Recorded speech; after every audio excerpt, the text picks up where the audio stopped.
மிகப்பெரிய ஆளுமை.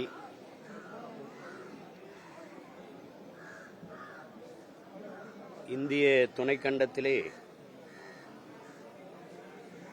அவரைப் போல ஒரு திரைக்கதை ஆசிரியர் யாரும் இல்லை என்கிற அளவுக்கு புகழ்பெற்ற ஒரு பெரும் மேதை. அவருடைய திரைக்கதை முறையை பின்பற்றாது அவர் வருகைக்கு பிறகு எந்த படைப்பாளியும் இங்கு கிடையாது. திரைக்கதை இல்லை, ஒரு பல்கலைக்கழகம், அதில் படிக்காத மாணவர்களே இல்லை என்றுதான் சொல்ல வேண்டும்.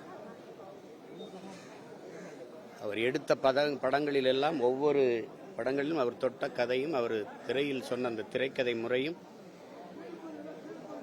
பெரிய வரவேற்பை பெற்று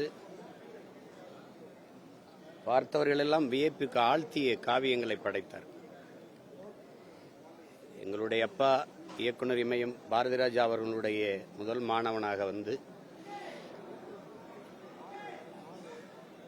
தொடர்ந்து வெற்றிகளை கொடுத்து பெரும் உயரத்தை தொட்ட ஒரு பெருமகன் நம்முடைய ஐயா பாக்கியராஜ் அவர்கள். செய்தி மிகுந்த அதிர்ச்சியாக இருந்தது. ஏன்னா சிலர் பொய்யா கூட செய்தியை பரப்புவாங்க, அப்படி இருந்திருக்க கூடாதான்னு மனம் எண்ணியது. நான் அண்மையில் எங்கள் அப்பா பாரதிராஜா அவர்கள் மரணத்துக்கு என் கூடவே அருகில் இருந்து குறிப்பாக தேனி வரைக்கும் வந்து இந்த இறுதி அடக்க நிகழ்வு வரை பங்கேற்று வந்தாங்க. காலையில் அதிகாலையில் நடைப்பயிற்சிக்கு போய் திரும்பி வந்து சாதாரணமாக பேசிட்டு இருக்கும்போது தான் இந்த